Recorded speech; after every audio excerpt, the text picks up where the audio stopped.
Hello. Today we're gonna talk about understanding and working with the inner critic. And welcome to this.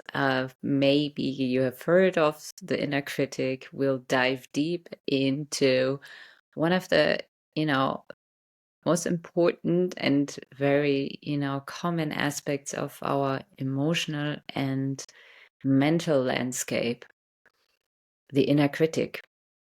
And we will look into why the critic exists and how it affects us.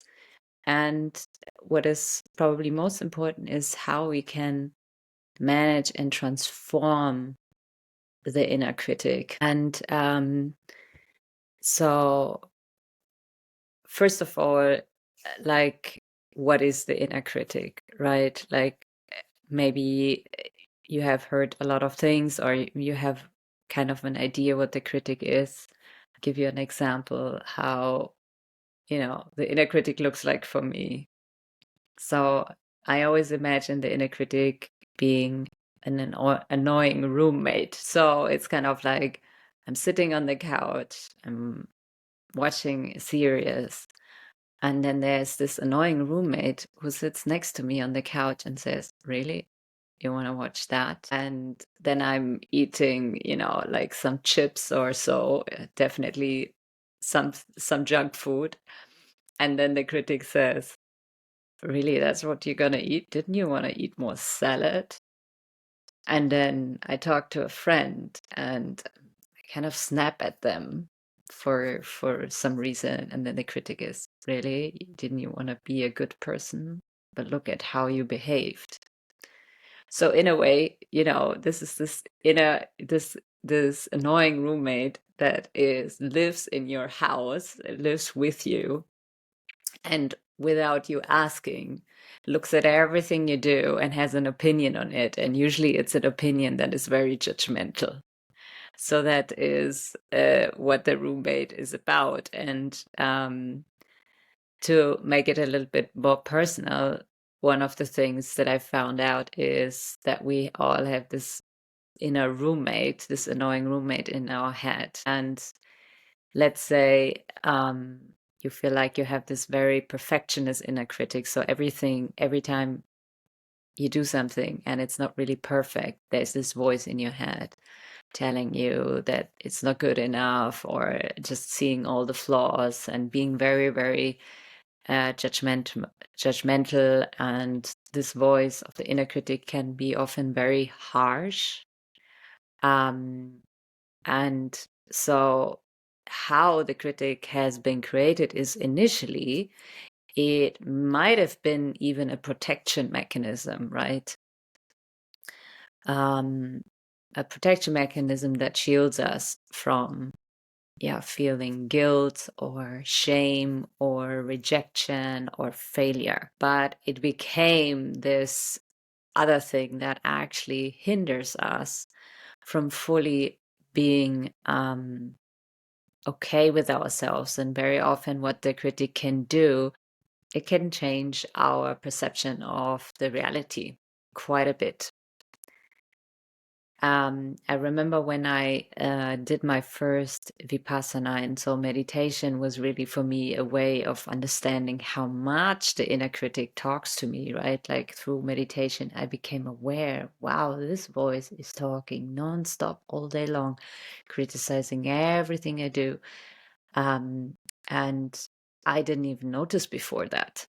So first I thought, okay, maybe it's the meditation, but then of course I noticed, no, it's not. The meditation just made me aware of this inner process that is happening inside of me and has been there all along. So through the higher awareness that I, created through meditation, I could just hear it more and become aware of it more. So there's different, let's say types of inner critic, right? Like there's this perfectionist that always wants something flawless, and when it's not flawless, it creates a lot of anxiety. There's the guilt voice of guilt, right? That's constantly focusing on past mistakes. It creates this sense of shame. Let's say when you set a boundary towards someone, or you're not being the nice one in the moment, but you know, just like answering maybe something a bit with more harshness, also maybe because it's justified in that situation, but afterwards you feel really guilty.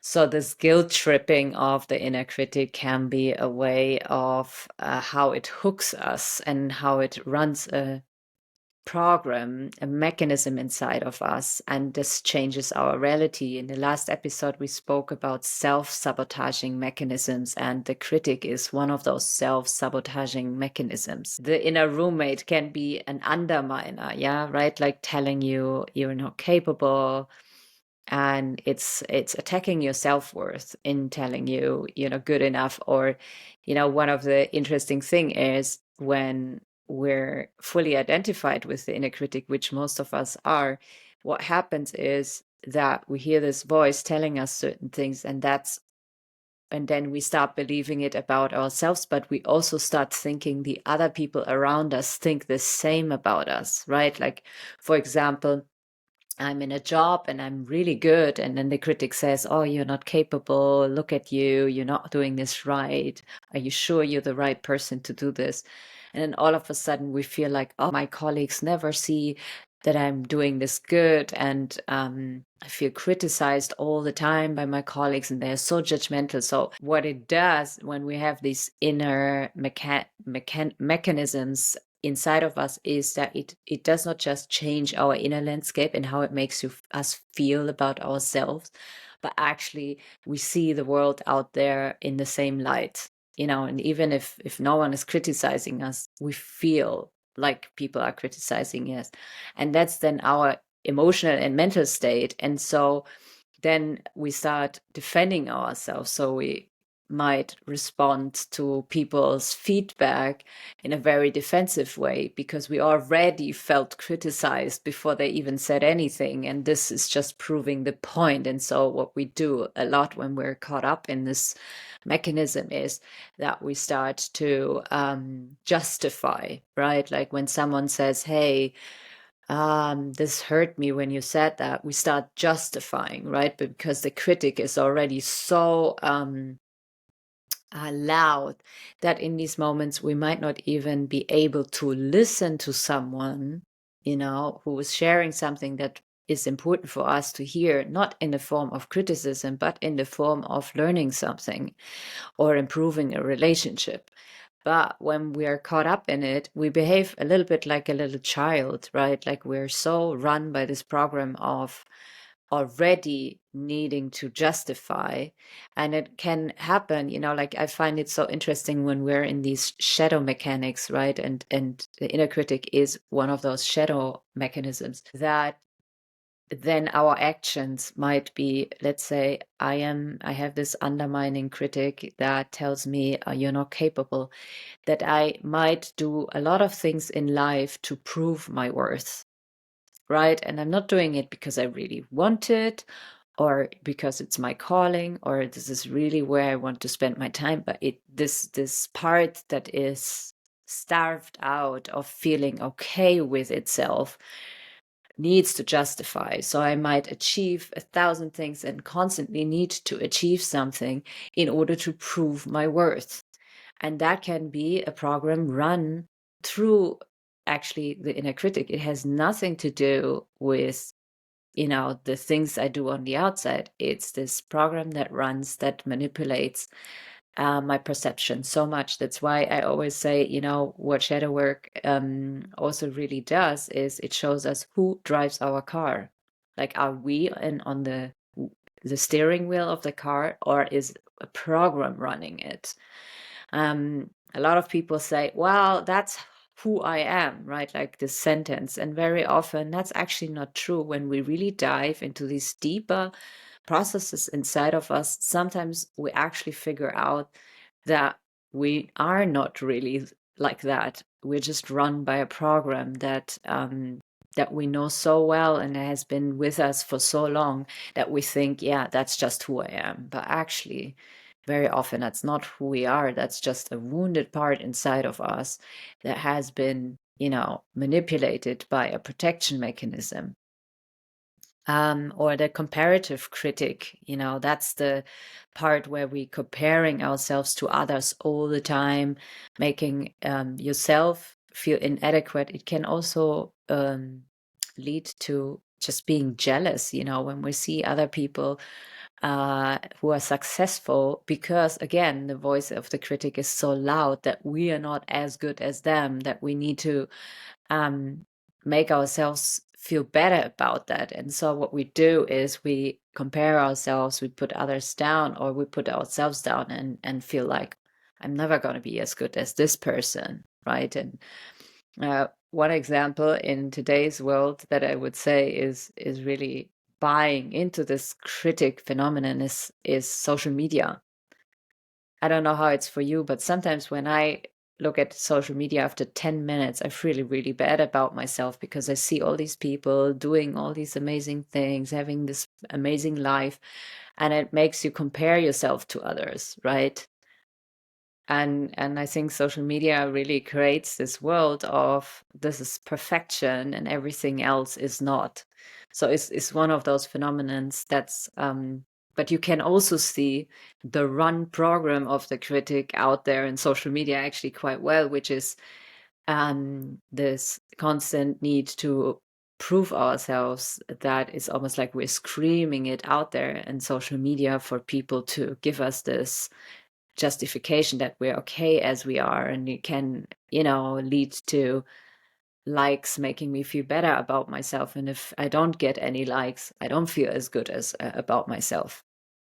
So these are like some example how the critic can actually play out in us, and many of us don't even recognize that we have this critic, right? Like what it usually is that the critic actually is very much identified with us. So it's, even the way I speak about the critic right now as a separate part is a way to actually work with the critic and so to say, change our relationship to it. And the number one thing, how can you work with the critic, is actually to get out of the identification with the critic, to deeply understand I'm not the critic is not me. Because as long as we don't do that, what we actually do is we have this voice and we think that voice in our head is our thoughts and that's our truth. And we misinterpret that voice for being our truth. We think, oh no, that's my truth. While actually, no, the critic is an internalized voice. So, a lot of us have this chronic self-criticism, and it can lead to anxiety, it can lead to depression, it can lead to low self-esteem.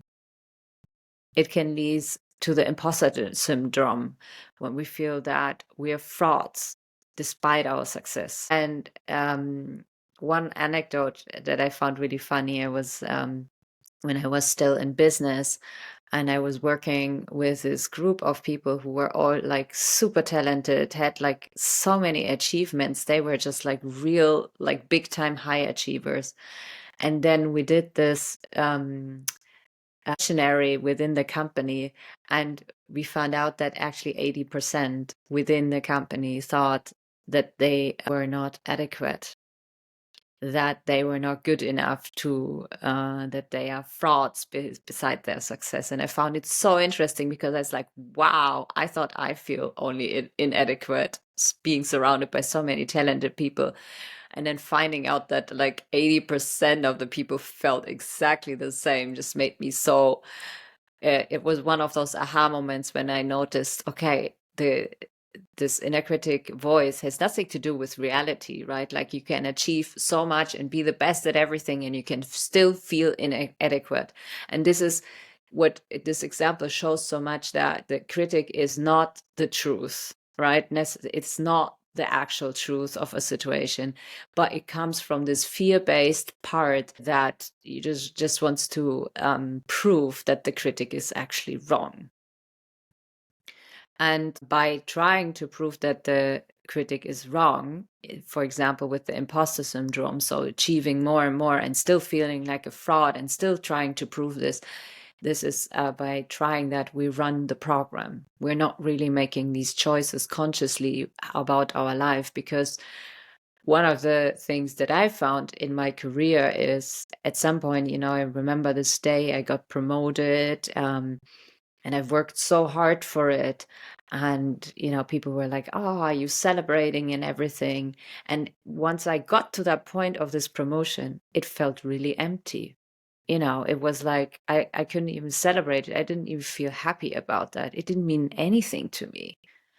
There I was for months and months trying to get this promotion. And once I had it, it didn't mean anything to me anymore. And I was like, wow, what is that? And I just noticed that it was, like this, just proving myself to myself that this was running behind wanting to be promoted, right? But then it was almost like once the promotion was there, I needed to have the next project to keep proving myself. So it's also a never-ending spiral that the critic gets us into. And what it causes is paralysis or also procrastination. So sometimes when we fear the failure or the criticism from the outside, we go into avoiding behaviors, like that we are delaying important tasks, or avoiding challenges in our life altogether. So we never put ourselves into places where we might be challenged, or there might be a possibility of failing, because that would be the worst for us to fail in something. And it's so interesting, because we are in this society where failure is really like doomed and is made like such a negative thing, while actually failure gets us to learn. We're so ashamed when we're failing, when we're like getting bankrupt or financially being in a difficult situation, or when like all these like moments when we could be seen as a failure. We don't want that. We want to avoid that at all costs. And what it actually does is it keeps us from learning and growing, because making mistakes, having failures in our lives, that makes us grow. And that also shows our courage to take a leap, even if we don't know the results yet. And I feel like in these days, a lot of us need to take that leap, that leap of trust, even at the consequence that we might fail, but we need to go for it anyways. And a lot of people get stuck in that. I know people sometimes when I work with people who say, okay, I want to, start my own business and everything, that people start overthinking it, wanting to go to perfection before they put anything out there. And then it takes years and years and years, and they don't put anything out there still, because they're blocked by this, other part that is much more deeper, which is the deep critical voice that gives us the anxiety of failing or being seen in a certain way, and then feeling shame around that, or not having the perfect picture of ourselves. So what the critic also does is it keeps us in this perfect picture rather than being authentic. So it keeps us also often from being authentic, from maybe saying really no to people, or setting a good boundary, or saying something uncomfortable, because the critic wants us to be in this safe space of not being on the edge. And so how can you recognize the inner critic? And I already mentioned it before. It's important to, first of all, create self-awareness, right? Like the self-awareness, that is when we understand that the voice of the critic is speaking, that the program of the critic is running, right? So here's some practical tips how you can become more familiar and more aware of the critic. Is just notice in which situations in your life the critic shows up. Is it in moments of stress or social comparison or when you pursue a challenge? Just like become really familiar where in your life, when you notice that the inner critic is the loudest, so to say. And when the critic is the loudest, try to observe not just the thoughts, right? Like the thoughts. What are the thoughts that you have? Like, what is the judgment the critic gives on you? I would say, like, one of the things I try to do with clients is write down what the critic tells you, because we want to know those sentences. Because again, I said one of the most important parts is to disidentify with the critic. So once we are aware, we can start disidentifying it. And by writing down what the critic says, you start recognizing this voice and you start recognizing this repeating messages that you get. And what is really important is so already, recognizing the critic's voice, that is a big step. Just noticing and maybe naming it in a moment. Oh, my critic is talking. And in that way, you're already making a bit of space between you and the critic. And then you can tell yourself, okay, the inner critic is not me. So in that way, you disidentify from the critic. You understand it as an internalized voice rather than being you and your thoughts and the way the situation is, full stop. Like, this 100%, no, that's just how it is. And I think what is also important is that it's not just about listening to the critic, and to what it thinks and says, but also how it makes you feel.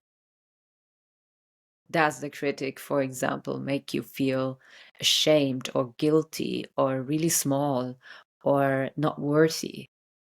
And how does it feel in the body? Because a lot of times the critic is a little bit like a bully. So it's like this voice that speaks a little bit from top down on us, and very often also in a very harsh bullying way. So very often we might not be able to track the messages that the critic gives us, but we can track instantly how it makes us feel. So when you feel a certain way, when you feel like all of a sudden really anxious, or like every one of us has different ways of how the critic makes us feel. And so that's why it's so important to understand, what does it do for you? Is it anxious, or is it that you withdraw from other people and feel really lonely, or is it that you become really like very out there, want to talk a lot, and like just really notice what is your internal state when the critic talks to you? Or do you feel really small and like a little child in that moment? So next time you catch yourself, either feeling in the way that the critic makes you feel or thinking it, just try pausing and asking, whose voice is that really? Or just saying, hey, this is not me. And in that way, you can very simply create distance between you and the critic. And yeah, and so this is, I think, the first step, to create that distance, to go out of this identification. And then, very often, a lot in like self-help, there's a lot of just change those thoughts in I'm great or I'm good, and then the critic is going to be fine.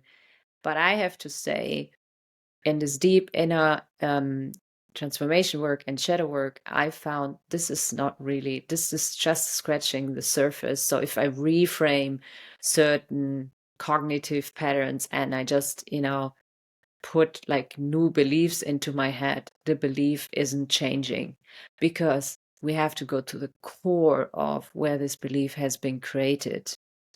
And that inner dialogue is just the result of what is a deeper phenomenon inside of us.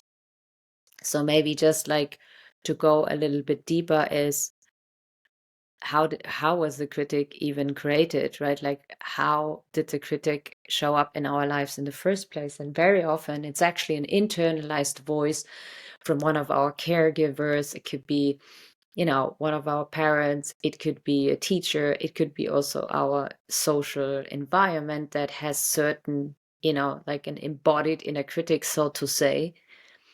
And that is where the critic actually starts. So it's usually something that starts very early on. So let's say one of our parents has been very critical to us and always, pointing out what we need to improve.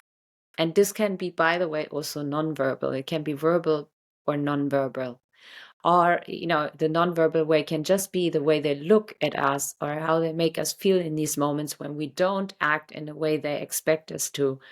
This creates a voice. First of all, it could be one of your parents speaking to you in this, saying these things. That's very often the critic sounds like one of our parents, actually, which is very interesting. So you might want to track that too. Does it sound familiar? And the other thing is what we do, when we're little and when we're very young. So we listen to that voice coming from the outside.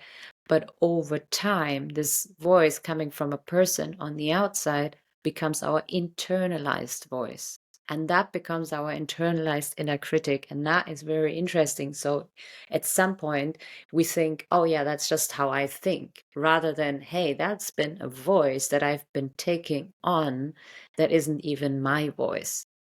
Yeah, you could call that the mother shadow or the father shadow, although that internal voice is only part of that shadow. But what is very interesting is, so we hear a certain message over and over again until we tell it to ourselves. And that's why the inner critic is like a program that runs us and that makes us see the world in a certain way, feel in a certain way, have certain thoughts, although that's not necessarily our reality. Most of the time, it's actually not at all our reality. And then we run through life and create this self-fulfilling prophecy thing that because we think we're inadequate or not as good as blah, blah, blah, we actually create these situations over again in our life that prove that the critic is right. And maybe one thing I also want to say is that the critic, in younger ages where it's created is very often also somehow protecting us, right? It's, in a distorted way, it protects us from that criticism that feels much harder for us to bear with. So let's say one of our parents, let's say your mom, keeps being very critical, right? And then the critic tells you certain things, so you change your behavior, so you're being a little bit more the good person or the perfect, or you're achieving all these things, and in a way the critic tells you, see, I'm helping you. Through me, you get better, you improve more, you become a better person. And a lot of people actually tell that to me that, when we're in this work. They say, yeah, but it's a really good voice. It helps me to improve and to not stay comfortable in my comfort zone. And although I see that point, I also want to mark that because of the harshness that critic speaks to us, it still is an abusive relationship, so to say, an internalized abusive relationship where we say, yeah, he is abusing me, but he's helping me improve. That's kind of like, if to say it in a very non-politically correct, very direct way, this is how a relationship with a critic can always sometimes be. And so, as I mentioned, how do you work with it is very important to know you can transform the critic, right? You can transform the critic by bringing the critic closer, which is the second step. So first, self-awareness. So you're becoming aware that the critic is acting, right?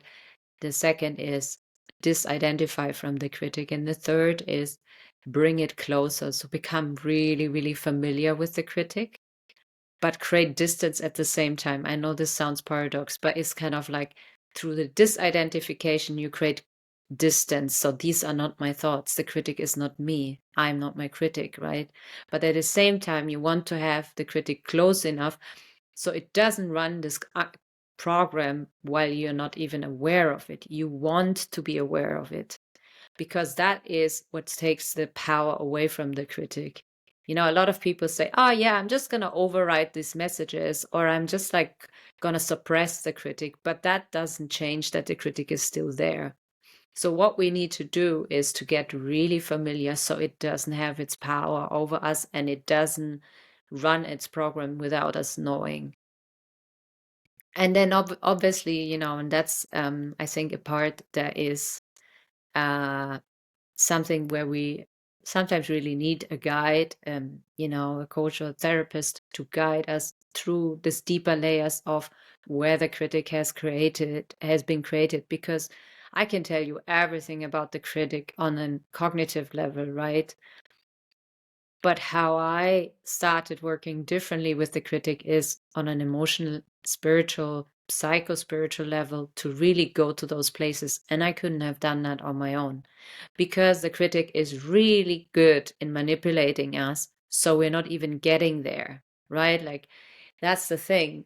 A lot of those programs that are running when we want to get rid of them, or start transforming them, they're actually really intelligently knowing how to sabotage this process, so we keep staying stuck in it. And one of those sabotages for me is to talk about the critic and be very cognitive about it.